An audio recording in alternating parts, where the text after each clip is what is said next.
প্রচুর পেশেন্টের জিজ্ঞাসা, ডাক্তারবাবু কিডনি ভালো রাখার জন্য কি কি খাবার খাবো? আপনি খাবার সম্বন্ধে বলুন, আপনি তো ওষুধ সম্বন্ধে আপনি বলেনি।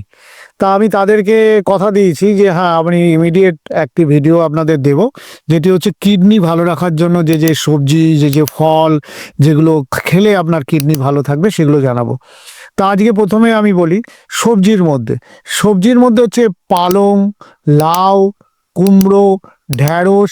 এতে প্রচুর পরিমাণে অ্যান্টিঅক্সিডেন্ট থাকে, যেগুলো কিডনিকে সুরক্ষা দেয়।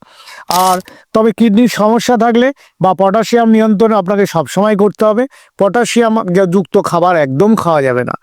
আর ফলের মধ্যে আপেল এবং কম সুগারযুক্ত যেগুলো ফল আছে সেগুলোও খেতে হবে। কম সোডিয়ামযুক্ত ফলও খেতে হবে।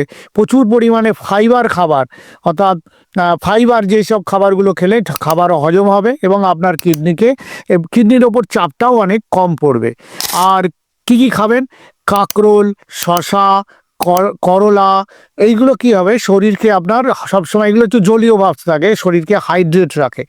আরও কিছু আছে, যেমন ধরুন ওমেগা যুক্ত মাছ, যেমন রুই, টুনা মাছ, এগুলো যদি আপনি কম পরিমাণে খান তাহলে আপনার কিডনি ভালো থাকবে।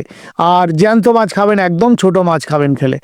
আর রসুন কিন্তু আপনার যাদের কিডনির পেশেন্ট তাদের রসুন খাওয়া যেতে পারে, প্রাকৃতিক এটা একটা অ্যান্টিবায়োটিক।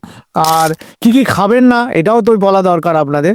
বেশি পরিমাণে লবণ খাবেন না, বেশি পরিমাণে চিনি খাবেন না, এবং যেগুলো প্যাকেট, যেগুলো আপনার চিপস, এই যে এরকম ধরনের ওই যে খাবারগুলো প্রক্রিয়াজাত খাবার যেগুলোকে বলে, সেইগুলো একদম খাবেন না। আর সফট ড্রিঙ্কস যেগুলো যেগুলো কোলা বিভিন্ন রকমের যে হয় সেগুলো একদম খাবেন না। ধূমপান করবেন না এবং অ্যালকোহল খাবেন না, তাহলে আপনার কিডনি ভালো থাকবে। নিয়মিত আপনার জল খাবেন পরিমাণ মতো, ঘুমোবেন ঠিক মতো, এক্সারসাইজ করবেন, খুব ভালো থাকবেন, কিডনিও ভালো থাকবে। নমস্কার।